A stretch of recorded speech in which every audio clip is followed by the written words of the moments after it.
It is now 25 years since Princess Diana's death, and her legacy remains as strong as ever. A quarter of a century after she broke the royal mould, we look back on what made her such a trailblazer for the monarchy and so beloved the world over. From uplifting to poignant, these were some of her most inspiring moments. Diana was one of the first people in the world to take on the homophobic stigma surrounding AIDS in the 1980s. In 1987, she famously shook hands with a British AIDS patient when many of the public wrongly feared the virus was spread by touch. Similarly, in New York, she went out of her way to hug children on a paediatric AIDS ward in a gesture recreated in Netflix series The Crown. She also gave many speeches tackling widespread prejudices about the virus. HIV does not make people dangerous to know, so you can shake their hands and give them a hug. Heaven knows they need it. Modern-day campaigners credit Diana with kick-starting global efforts to treat HIV patients with dignity. Diana was also a trailblazing royal mother. Some dribbling, you want to...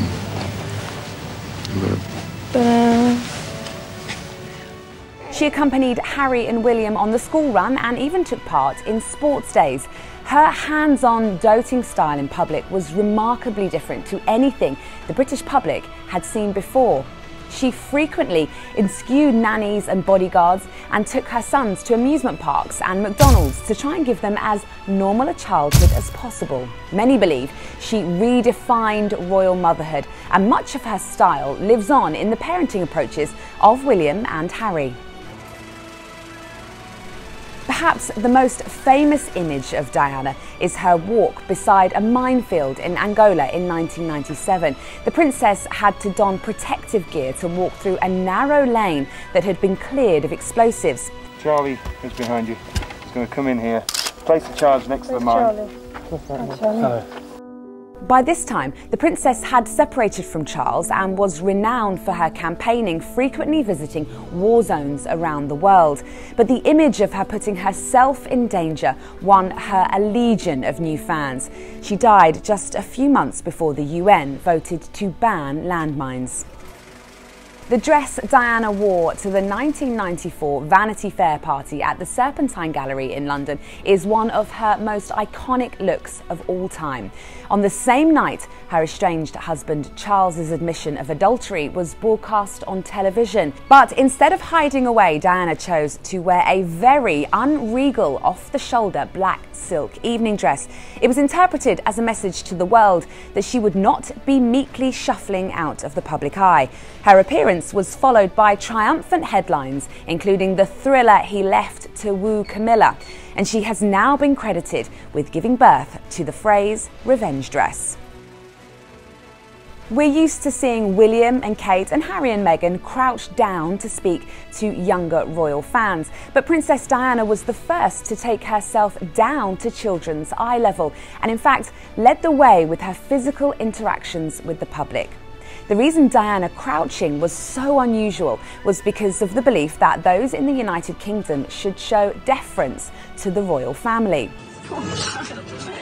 As well as attempting to make herself seem less intimidating with children, she would often be seen holding hands with the elderly or sick on royal visits. Diana paid numerous visits to refugee camps from conflicts around the world. Perhaps most famously, her work with leprosy took her to Zimbabwe in 1993, where she visited patients to show they are not reviled, nor are we repulsed. She was also famously kissed on the hand by a lady as she visited a refugee camp during an official royal tour to Hungary in 1992. Diana was a patron of homeless charity Centrepoint, work that William carries on today. We were highlighting something that matters to me. And ever since I came here to the passage with my mother, and I can't remember how old I was, homelessness has always stuck with me as a topic and as an issue I want to fight for. She took her sons to homeless shelters to teach her boys that the whole world was not Range Rovers, shotguns and nannies, childhood experiences that have stayed with both princes to this day. Diana was known to stop and speak to homeless Londoners and famously said in her 1995 speech for Centrepoint that every young person deserves a proper start in life. And those who have no family to turn to, need to be able to rely on us as a society for the help and encouragement they need.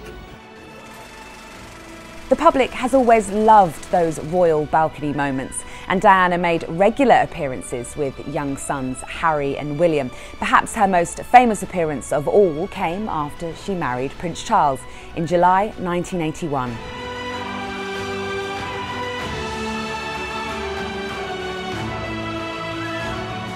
There are many more inspirational Diana moments, but these were just a few of the things that made Diana admired the world over as the people's princess. Thanks for watching. Make sure to like and subscribe below so you never miss a video from us.